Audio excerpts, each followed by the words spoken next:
برادران محترم اور میری انتہائی لائق ست تکریم ماؤں اور بہنوں، قرآن کریم کی جو آیت مبارکہ آج کے درس کے لیے منتخب کی گئی ہے، اس میں اللہ رب ذوالجلال نے دعا کی اہمیت اور عظمت کو بیان کیا ہے۔ ارشاد باری تعالیٰ ہے، ادعونی استجب لکم، تم دعا مانگنے والے بنو، میں قبول کرنے والا بنوں گا۔ گویا اس آیت مبارکہ میں اللہ رب ذوالجلال دعا کی قبولیت کا حکم بھی دے رہے ہیں اور دعا کی قبولیت کا وعدہ بھی کر رہے ہیں۔ تو کتنی خوبصورت بات ہے کہ اللہ تعالیٰ اپنے بندوں کو اپنی ذات سے مانگنا سکھا رہے ہیں، بلکہ مانگنے کا حکم دے رہے ہیں۔ حدیث میں آتا ہے کہ من لم یسأل اللہ یغضب علیہ، جو اللہ سے نہیں مانگتا اللہ اس سے ناراض ہوتے ہیں۔ اور اس ناراضگی کی وجہ یہ ہے کہ اگر ہمارا بیٹا ہو اور وہ چیز کے لیے یا فیس کے لیے پیسے اوروں سے جا کر مانگے تو ہمیں ناراضگی آتی ہے کہ ہمارا بیٹا ہے، فیس کے لیے، چیز کھانے کے لیے پیسے ہم سے کیوں نہیں مانگتا۔ اسی طرح اللہ بھی اپنی مخلوق پر ناراض ہوتے ہیں کہ بندے اور بندیاں تو میرے ہیں، لیکن یہ مخلوق سے کیوں مانگتے ہیں، اپنی ضرورتیں مجھ سے کیوں نہیں مانگتے۔ اور نماز کی ہر رکعت میں ہم اللہ تعالیٰ سے یہ وعدہ کرتے ہیں اور اپنی زبان سے اقرار و اعتراف کرتے ہیں، ایاک نعبد و ایاک نستعین، کہ اللہ ہم تیری ہی عبادت کرتے ہیں اور تجھ ہی سے مدد مانگتے ہیں۔ تو گویا مدد مانگنا، دعا مانگنا، اپنی حاجت اور ضرورت مانگنا، یہ صرف اور صرف اللہ کی ذات سے ہے۔ 1,24,000 انبیاء علیہ السلام نے اور سارے دنیا کے صلحاء اور اولیاء کرام نے یہ بتایا اور سمجھایا کہ جب بھی ضرورت مانگنی ہو تو اللہ تعالیٰ کی ذات سے مانگنے والے بنو۔ حدیث میں بھی آتا ہے، اذا سألت فاسأل اللہ، کہ جب بھی مانگنے والے بنو تو اللہ سے مانگنے والے بنو۔ حضرت آدم علیہ السلام پر مشکل آئی تو انہوں نے اللہ سے مانگا۔ حضرت نوح علیہ السلام پر مشکل آئی تو انہوں نے اللہ تعالیٰ سے دعا مانگی۔ حضرت ابراہیم علیہ السلام پر مشکل آئی تو انہوں نے اللہ تعالیٰ سے دعا مانگی۔ اور حضرت اسماعیل علیہ السلام پر مشکل آئی تو انہوں نے اللہ تعالیٰ سے دعا مانگی۔ حضرت یونس علیہ السلام پر مشکل آئی تو انہوں نے اللہ تعالیٰ سے دعا مانگی۔ حضرت عیسیٰ علیہ السلام پر مشکل آئی تو انہوں نے اللہ تعالیٰ سے دعا مانگی۔ حضرت موسیٰ علیہ السلام پر مشکل آئی تو انہوں نے اللہ تعالیٰ سے دعا مانگی۔ اور نبی پاک علیہ السلام کے بارے میں تو آتا ہے، اذا حزبہ امر فزع الی الصلاۃ، کہ جب بھی آپ کو کوئی مشکل امر پیش آتا آپ صلی اللہ علیہ وسلم نماز کی طرف دوڑ پڑتے تھے۔ اور ایک حدیث میں آتا ہے کہ اسی طرح پہلے انبیاء علیہ السلام بھی پریشانی کے آنے کے وقت میں نماز کی طرف متوجہ ہو جاتے تھے، گویا نماز پڑھ کر وہ اللہ سے اپنی حاجت اور ضرورت مانگتے تھے۔ اور یہی قرآن کریم میں بھی ہمیں بتایا گیا۔ ارشاد خداوندی ہے، یا ایھا الذین آمنوا استعینوا بالصبر والصلاۃ، اے ایمان والو نماز کے ذریعے سے اور صبر کے ذریعے سے اللہ کی مدد کو حاصل کرنے والے بنو۔ تو انبیاء علیہ السلام بھی نماز پڑھ کر اللہ تعالیٰ سے اپنی حاجتیں مانگتے تھے۔ ایک حدیث میں ارشاد فرمایا گیا، احملوا حوائجکم علی المکتوبات، اپنی ضرورتوں کو فرض نمازوں کے بعد کے لیے اٹھا رکھو کہ فرض نماز کے بعد اللہ دعائیں قبول کرتا ہے۔ تو یوں انبیاء علیہ السلام نے بھی اللہ سے دعائیں مانگی، اللہ سے اپنی ساری حاجتیں مانگی، اور صحابہ کرام نے بھی تمام حاجتیں اور ضرورتیں اللہ سے مانگی۔ اولیاء کرام نے بھی اپنی حاجتوں اور ضرورتوں کے وقت میں اللہ کے سامنے اپنے دامن پھیلائے۔ تو ان سب نے تعلیم دی کہ جب ضرورت حاجت پیش آئے تو اس وقت اللہ کی ذات سے مانگنے والے بنو۔ رسول پاک علیہ السلام نے فرمایا، حدیث میں آتا ہے کہ حتیٰ شسعن علیہ، آپ صلی اللہ علیہ وسلم اپنے جوتے کا تسمہ بھی اللہ سے مانگتے تھے۔ ایک چھوٹے سے بچے کو بھی معلوم ہے کہ جوتے کا تسمہ موچی سے ملے گا، لیکن آپ صلی اللہ علیہ وسلم اللہ سے مانگتے تھے۔ اور گھر میں نمک ختم ہو جاتا اس وقت بھی اللہ سے مانگتے تھے۔ گویا آپ صلی اللہ علیہ وسلم نے یہ اپنی عادت مبارکہ بنا لی تھی کہ چھوٹی حاجت ہو یا بڑی حاجت ہو، چھوٹی پریشانی ہو یا بڑی پریشانی ہو، چھوٹی ضرورت ہو یا بڑی ضرورت ہو، ہر حال میں اللہ کے سامنے ہاتھ پھیلانے والے اور دعا مانگنے والے بنو، اس لیے کہ چھوٹی اور بڑی کی تقسیم تو میرے اور آپ کے لیے، اللہ کے لیے کوئی پریشانی چھوٹی نہیں، کوئی بڑی نہیں۔ اس کے ارادے کا نام وجود ہے، وہ ارادہ کرے گا اور چیز وجود میں آ جائے گی۔ تو اس لیے جہاں انبیاء علیہ السلام نے اللہ تعالیٰ سے مانگا، صحابہ کرام نے بھی مشکلات کے وقت میں اللہ تعالیٰ سے دعائیں مانگی۔ غزوہ بدر کے موقع پر آپ صلی اللہ علیہ وسلم کے لیے ایک چھپر بنایا گیا اور اس میں حضرت ابوبکر صدیق رضی اللہ تعالیٰ عنہ آپ کے ساتھ شریک ہوئے، اور رسول پاک صلی اللہ علیہ وسلم اللہ کی بارگاہ میں سجدے میں گر گئے اور لمبی دعا مانگی اور عرض کیا، اللہم ان تہلک ہذہ العصابہ لن تعبد ابدا، اے اللہ اگر آج یہ مختصر سی جماعت ختم ہو گئی تو پھر قیامت تک تیری عبادت کرنے والا کوئی نہیں رہے گا۔ تو حضرت ابوبکر صدیق رضی اللہ تعالیٰ عنہ نے عرض کیا، یا رسول اللہ صلی اللہ علیہ وسلم بس کریں، اللہ نے آپ کی دعا کو سن لیا۔ تو پھر اللہ تعالیٰ نے بدر میں فرشتے اتارے اور مسلمانوں کی مدد کی، اسلام اور کفر کی پہلی جنگ میں مسلمانوں کو فاتح بنایا۔ تو گویا رسول پاک صلی اللہ علیہ وسلم بھی مشکلات کے وقت میں اللہ تعالیٰ سے دعا مانگ رہے ہیں، اور امت مسلمہ کو بھی یہی سکھایا کہ جب بھی حاجت ضرورت آئے تو اس وقت اللہ سے دعا مانگنے والے بنو۔ ایک عورت مکہ مکرمہ سے ہجرت کر کے مدینہ طیبہ آئی، اور مدینہ طیبہ آتے ہی اس کا چھوٹا بچہ فوت ہو گیا۔ رسول پاک صلی اللہ علیہ وسلم کو اطلاع کی گئی، یا رسول اللہ صلی اللہ علیہ وسلم اس طرح ایک مسلمان عورت ہجرت کر کے آئی ہے اور اس کا بیٹا فوت ہو گیا ہے۔ آپ صلی اللہ علیہ وسلم نے ارشاد فرمایا کہ اس کو غسل دو اور جنازہ تیار کرو، جب جنازہ تیار ہو جائے تو مجھے اطلاع کرو، میں جنازہ پڑھانے کے لیے آؤں گا۔ تو معصوم بچے کو غسل دیا گیا، کفن پہنایا گیا اور جنازہ تیار کر کے لایا گیا، اور رسول پاک صلی اللہ علیہ وسلم کو اطلاع کی گئی، اے اللہ کے رسول صلی اللہ علیہ وسلم جنازہ بچے کا تیار ہے، آپ آ کر جنازہ پڑھا دیجیے۔ آپ صلی اللہ علیہ وسلم جنازہ پڑھانے تشریف لائے تو اس بچے کی والدہ بھی جنازے میں آ گئی اور چارپائی کے پاؤں کی طرف کھڑی ہو گئی اور کہنے لگی، اے اللہ تو میرا بچہ زندہ کر دے، کافر عورتیں تو مجھے تانا دے دے کے مار دیں گی کہ جب تک یہ مسلمان نہیں ہوئی تھی اس کا بچہ زندہ تھا، اور جب یہ مسلمان ہوئی اور ہجرت کر کے مدینہ طیبہ پہنچی تو اس کا بچہ اسلام لانے کی وجہ سے مر گیا ہے۔ اے اللہ تو اس کو قیامت کے دن بھی زندہ کرنے پہ قادر ہے، آج زندہ کر دے۔ تو حضرت ابو ہریرہ رضی اللہ تعالیٰ عنہ کہتے ہیں صفیں لگی ہوئی ہیں جنازے کے لیے، کفن بچے نے پہنا ہوا ہے، یکدم کفن میں حرکت ہوئی اور اس بچے نے کفن اٹھایا اور آ کر ہمارے ساتھ جنازے کی صف میں کھڑا ہو گیا۔ یہ ہے دعا کی طاقت کہ ماں کے دل سے دعا نکلی اور اللہ تعالیٰ نے کام بنا دی۔ ماؤں کو اپنی دعا کی طاقت کا اندازہ نہیں ہے کہ دعا کے اندر اللہ تعالیٰ نے کتنی طاقت رکھی ہے۔ حدیث کے سب سے بڑے امام، امیر المومنین فی الحدیث، امام محمد بن اسماعیل بخاری رحمۃ اللہ علیہ، ان کی آنکھیں چلی گئیں اور بینائی ختم ہو گئی اور وہ نابینا ہو گئے۔ تو ماں نے اللہ تعالیٰ سے دعا مانگنا شروع کی اور دعا مانگتی رہی یہاں تک کہ اللہ نے امام بخاری رحمۃ اللہ علیہ کو دوبارہ بینائی عطا فرما دی۔ کیا دنیا میں ایسا کوئی آپ نے سنا علاج کہ جس نے انسان کو بینائی واپس لوٹا دی ہو؟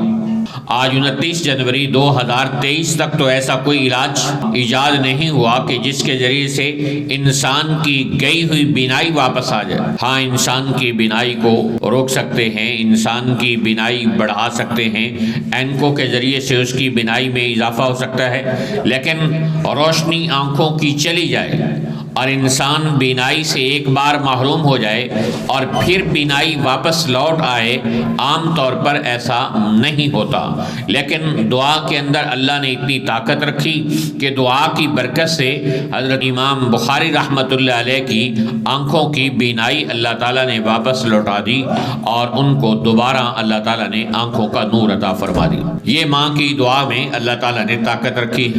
اور مشہور نقش بندی بزرگ حضرت خواجہ بختیار الدین کاکی رحمۃ اللہ علیہ، ان کی والدہ محترمہ ان کے لیے کھانا بناتی تھی اور بنا کر الماری کے اندر رکھ دیتی اور بچے کو کہتی کہ بیٹا جب آؤ 2 رکعت صلاۃ الحاجت پڑھو اور اللہ تعالیٰ سے مانگو کہ اللہ مجھے کھانا عطا فرما، اور پھر الماری کھولنا، اس میں اللہ نے تمہارے لیے کھانا رکھوایا ہوگا۔ اور کھانا ماں خود رکھتی تھی۔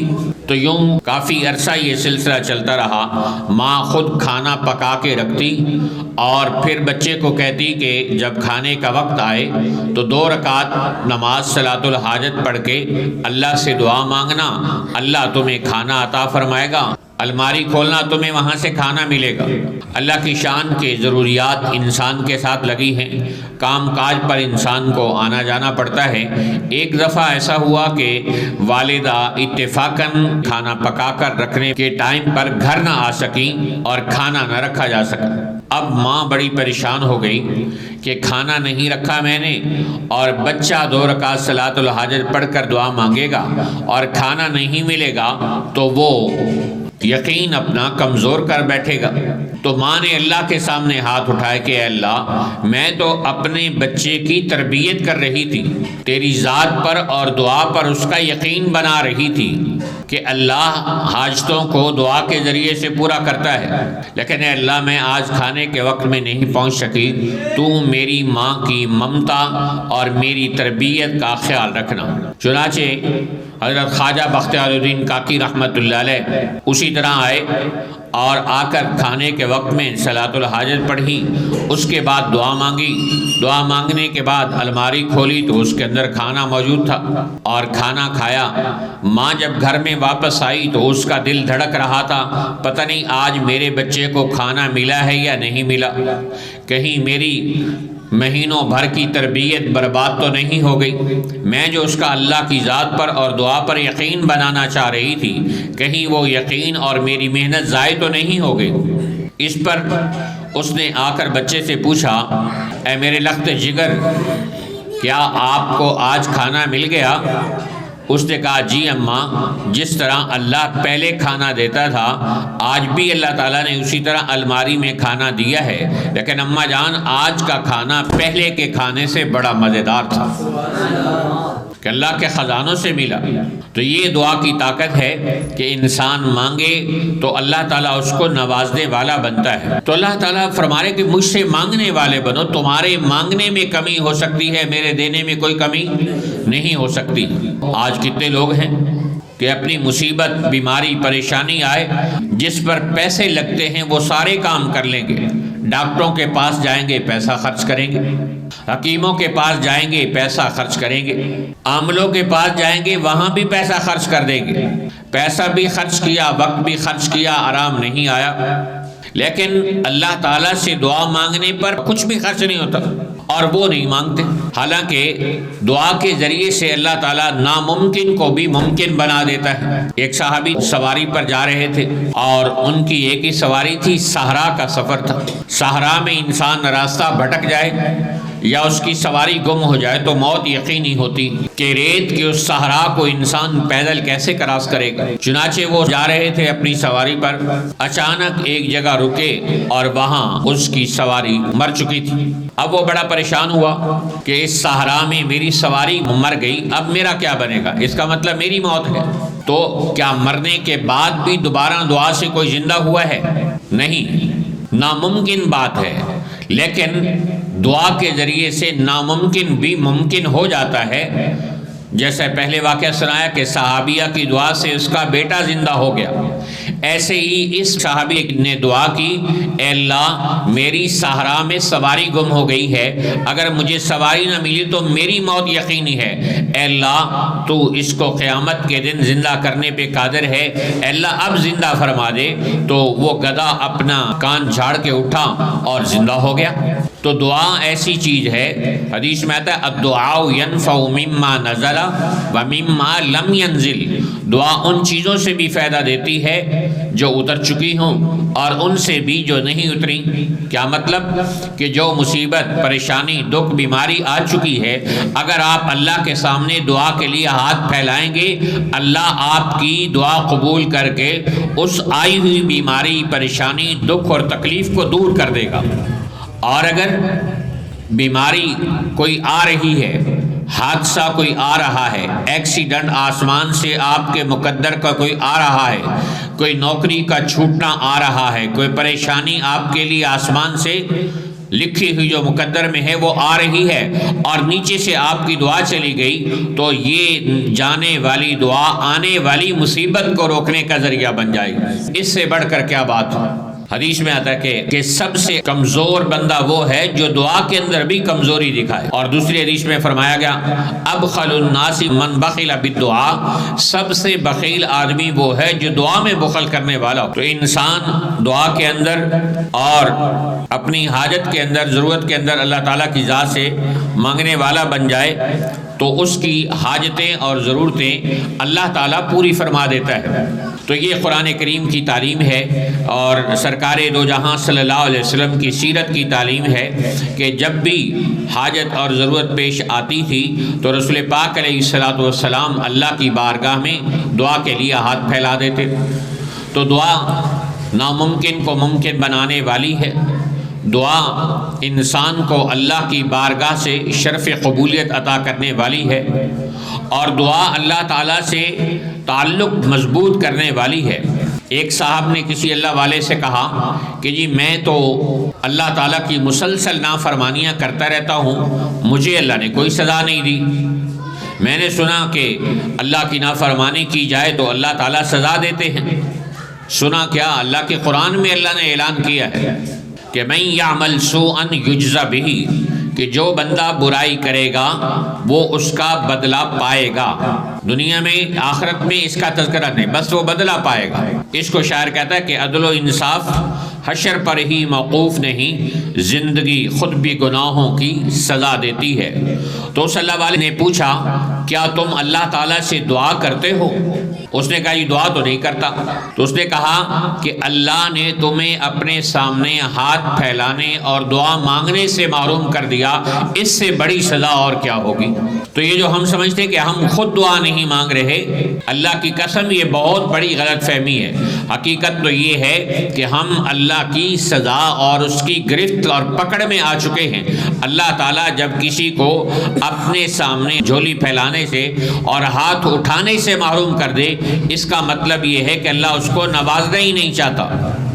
اور دعا مانگنے کا مطلب یہ ہے، حدیث میں آتا ہے من فتح لہ باب الدعاء، جس کے لیے دعا کا دروازہ کھول دیا گیا، فتحت لہ ابواب الرحمہ، اس کے لیے رحمت کے دروازے کھول دیے گئے، اور ایک دوسرے حدیث میں آتا ہے اس کے لیے قبولیت کے دروازے کھول دیے گئے۔ تو گویا دعا کا مانگنا اس بات کا اعلان ہے کہ اللہ تعالیٰ نے دعا قبول کرنی ہی کرنی ہے، بس ہمیں جلد بازی نہیں دکھانی ہے۔ حدیث میں آتا ہے کہ انسان دعا کرتا ہے اور پھر اس کا دل کہیں اور اٹکا ہوتا ہے، زبان سے الفاظ نکل رہے ہیں اور دل کی توجہ دعا میں شامل نہیں ہے۔ تو جب دل کی توجہ دعا میں شامل نہ ہو تو اس کی دعا شرف قبولیت سے محروم ہو جاتی ہے۔ حدیث میں آتا ہے ان اللہ لا يقبل دعاء عن قلب لاہ غافل، اللہ غفلت سے کی جانے والی دعا کو قبول نہیں کرتا ہے۔ تو زبان سے الفاظ نکل رہے ہیں اور دل ادھر متوجہ ہو تو پھر انسان کو اللہ تعالیٰ عطا فرمائے گا۔ اور یہ حدیث میں وعدہ کیا گیا ہے کہ کوئی دعا ایسی نہیں جو قبول ہو، بس قبولیت کی صورتیں مختلف ہوتی ہیں۔ کبھی دعا قبول ہونے کا مطلب یہ ہوتا ہے کہ اللہ تعالیٰ سے جو آپ نے مانگا اللہ نے وہی عطا فرما دیا، اور کبھی دعا قبول نہ ہونے کی صورت یہ ہوتی ہے کہ اللہ تعالیٰ نے آپ کی دعا کی برکت سے آپ پر آنے والی کوئی مصیبت، پریشانی، بیماری ٹال دی، اور کبھی یہ ہے کہ جو آپ نے مانگا وہ آپ کے لیے اچھا نہیں۔ اللہ تو جانتے ہیں نا کہ اس بندے کے لیے اچھا ہے یا برا ہے، تو بندہ مانگ رہا ہے اور وہ اس کے لیے اچھی نہیں، تو اللہ تعالیٰ اس کو وہ چیز دینے کی بجائے کوئی اور چیز عطا فرما دیتا ہے۔ چوتھی صورت یہ ہے کہ اللہ انسان کی دعا کو آخرت کے لیے جمع کر لیتا ہے، اور حدیث میں آتا ہے کہ جب قیامت کے دن انسان جا کر اپنی دعاؤں کے ثمرات دیکھیں گے جنت میں، اللہ سے پوچھیں گے کہ اللہ یہ اتنا کچھ جنت میں، اتنے بڑے محلات، اتنے بڑے انعامات ہمیں کن اعمال کی برکت سے مل رہے ہیں؟ تو اللہ ارشاد فرمائیں گے یہ جو تم نے دنیا میں دعائیں مانگی تھیں اور وہ دنیا میں تمہیں نہ دی گئیں، اس کے بدلے میں یہ جنت کی چیزیں تمہارے لیے تیار کر دی گئی۔ تو حدیث میں آتا ہے کہ انسان کہیں گے کاش دنیا میں ہماری کوئی دعا بھی قبول نہ ہوئی ہوتی۔ تو اس لیے مسلمان ماؤں بہنوں کو، بچوں، بوڑھوں، جوانوں کو یہ سبق سکھایا گیا کہ وہ اپنی ضرورت اور حاجت کے وقت میں اللہ سے دعائیں مانگنے والے بنے۔ قرآن پاک کے 27واں سپارہ ہے، قد سمع اللہ قول التی تجادلک فی زوجہا۔ حضرت عائشہ رضی اللہ عنہ کہتی ہیں کہ میں موجود تھی، میری موجودگی میں ایک گھر میں عورت آئی، اور اس عورت کا نام حضرت خولہ بنت ثعلبہ رضی اللہ عنہا تھا۔ وہ آئی اور انہوں نے عرض کیا یا رسول اللہ صلی اللہ علیہ وسلم، میرے خامن نے مجھے طلاق زہار دے دی ہے۔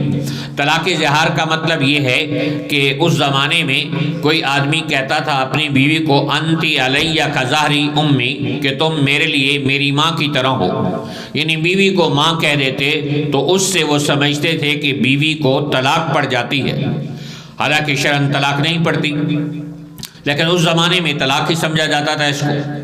تو وہ عورت آئی اور آ کر کہنے لگی یا رسول اللہ صلی اللہ علیہ وسلم، میں نے ساری زندگی خامن کے ساتھ گزار دی، اب جب میرا بڑھاپا آیا ہے اس نے مجھے طلاق دے دی ہے، برائے مہربانی آپ اس طلاق کو واپس کروائیں۔ آپ صلی اللہ علیہ وسلم کے پاس نیا حکم آیا نہیں تھا کہ اس سے طلاق ہوئی یا نہیں ہوئی، جاہلیت میں تو یہی سمجھا جاتا تھا کہ طلاق ہو گئی، اس لیے آپ صلی اللہ علیہ وسلم نے اس معمول کے مطابق کہہ دیا کہ طلاق ہو گئی۔ تو اس عورت نے دوبارہ کہا یا رسول اللہ صلی اللہ علیہ وسلم، یہ آدمی میری جوانی کھا گیا اور اب چھوٹے چھوٹے میرے بچے ہیں، آج یہ مجھے طلاق دے کے علیحدہ ہو رہا ہے، یہ چھوٹے چھوٹے بچے میں کہاں سے پالوں گی؟ برائے مہربانی آپ اس طلاق کو اللہ سے درخواست کر کے کینسل کروائیں۔ آپ صلی اللہ علیہ وسلم خاموش رہے۔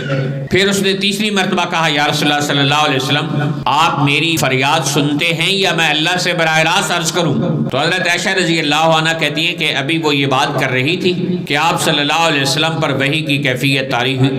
اس نے کہا اللہ میں نے تیرے نبی علیہ الصلوۃ والسلام کو درخواست کی ہے کہ یہ طلاق کینسل کروا دیں، اور وہ میری بات کا جواب نہیں دے رہے، اللہ تو ہی میرے حق میں فیصلہ فرما دے۔ تو ادھر انہوں نے دعا کی، اور حضرت عائشہ رضی اللہ عنہ کہتی ہیں کہ حضور علیہ الصلوۃ والسلام پر وحی کی کیفیت طاری ہو گئی، اور تھوڑی دیر بعد آپ اٹھے مسکراتے ہوئے قرآن پاک کے 27ویں سپارے کی پہلی آیات تلاوت فرمائی، ارشاد فرمایا قد سمع اللہ قول التی تجادلک فی زوجہا۔ قرآن کے الفاظ پر غور کیجئے کہ اللہ فرمایا قد سمع اللہ قول التی، اللہ نے اس عورت ذات کی بات کو سن لیا، تجادلک فی زوجہا، جو اپنے خامن کے معاملے میں آپ سے جھگڑا کر رہی تھی، وَتَشْتَكِي إِلَى اللَّهِ، اور جب آپ نے اس کی فریاد کو نہ سنا اور تمہارے آپس میں جو مکالمہ ہوا وہ بھی اللہ نے سن لیا، وَتَشْتَكِي إِلَى اللَّهِ، اور پھر اس نے اللہ سے شکایت کی۔ اور اللہ آج یہ قرآن میں اعلان کر رہا ہے ان امہاتہم الا اللہ ولدنہم، کہ انسان کی ماں صرف وہ ہوتی ہے جس سے وہ پیدا ہوتا ہے، بیوی کو ماں کہنے سے وہ ماں نہیں بن جاتی، اس سے طلاق نہیں ہوتی ہے۔ ماں ہن امہاتہم، نہیں ہیں وہ ان کی مائیں۔ تو اب ایک عورت کی فریاد پر اللہ تعالیٰ نے طلاق زہار کا مسئلہ ہمیشہ کے لیے حل فرما دیا، اس پر کفارہ ادا کر دو، اس سے بیوی کو طلاق نہیں پڑتی ہے۔ تو یہ قرآن کریم نے بتایا کہ عورت کی دعا میں اللہ تعالیٰ نے کتنی طاقت رکھی کہ آسمان سے فیصلہ بدل گیا۔ تو اس لیے اب ہم نے اپنی حاجتوں اور ضرورتوں کے وقت میں بھی اللہ تعالیٰ سے دعا مانگنی ہے، اور اپنے بچوں کو، اپنی نئی نسل کو اور اپنے آنے والی نسل کو یہ سکھانا ہے کہ حاجتیں اور ضرورتیں اپنے اللہ سے مانگنی ہے، اور جب بھی کوئی مشکل آئے تو مصلی بچھانا ہے اور اللہ کے سامنے اپنا سر جھکانا ہے۔ میرے والد صاحب رحمۃ اللہ علیہ کو کوئی کہتا کہ جی یہ پریشانی ہے، وہ مسئلہ ہے، تو وہ فرمایا کرتے تھے یہ تو 2 سجدوں کی مار ہے۔ تو ہماری بڑی سے بڑی پریشانی، بڑی سے بڑی بیماری، بڑے سے بڑا دکھ جو ہم لوگوں کے سامنے رونا روتے رہتے ہیں، اگر اللہ کے سامنے صرف رونے کی شکل بنا لیں، اگر اللہ کے سامنے صرف خالی ہاتھ اٹھا لیں، تو اللہ کی قسم اللہ تعالیٰ ہماری پریشانی کو، مشکلات کو ٹال دے، کہ اس کا قرآن میں وعدہ اَمَّن یُجِیبُ الْمُضْطَرَّ اِذَا دَعَاهُ وَیَکْشِفُ السُّوءَ، کہ میری ذات کے علاوہ کون سی ذات ہے جو مشکلات کے وقت میں انسان کے کام آئے اور انسان کی مشکلات کو دور کرنے کا ذریعہ بنے۔ تو اس لیے نیت فرمائیں کہ انشاءاللہ العزیز آئندہ جب بھی کوئی حاجت اور ضرورت آئے گی، ہم اپنے اللہ سے مانگیں گے، اور اپنے بچوں کی بھی یہ تربیت کریں گے کہ وہ بھی اپنی حاجت اور ضرورت اللہ سے مانگنے والے بن۔ خامن کو کہنے کی بجائے اللہ سے کیوں نہیں کہتی؟ بیماری آ گئی، دوائی لے لی، تو اللہ تعالیٰ سے دعا کیوں نہیں کرتی؟ ہمارا حال یہ ہے کہ جب ڈاکٹر نے جواب دے دیا، جب حکیموں نے مایوس کر دیا، اور جب عاملوں نے ہاتھ کھڑے کر دیے، تو پھر کہتے جی اب اللہ ہی کرے گا۔ نہیں میرے عزیز، پہلے بھی اللہ نے کرنا تھا، اب بھی اللہ ہی کرے گا، بس ترتیب ہماری بدل گئی کہ ہم مایوس ہو کر پھر اللہ کی بارگاہ میں آئے، آخر میں آئے، حالانکہ ہمیں سب سے پہلے اللہ کی بارگاہ میں آنا ہے کہ جو کوئی بیماری آئے، دکھ آئے، پریشانی آئے، صدقہ دیں، صلاۃ الحاجت پڑھیں، اس کے بعد سنت سمجھتے ہوئے علاج کریں، پھر دیکھیں اللہ تعالیٰ کیسے آپ کی بیماری کو تبدیل کرتا ہے۔ اس لیے یہ نیت فرما لے کہ انشاءاللہ العزیز ہم اپنی بیماریوں کو دور کرنے کے لیے اللہ کی ذات کی طرف متوجہ ہوں گے۔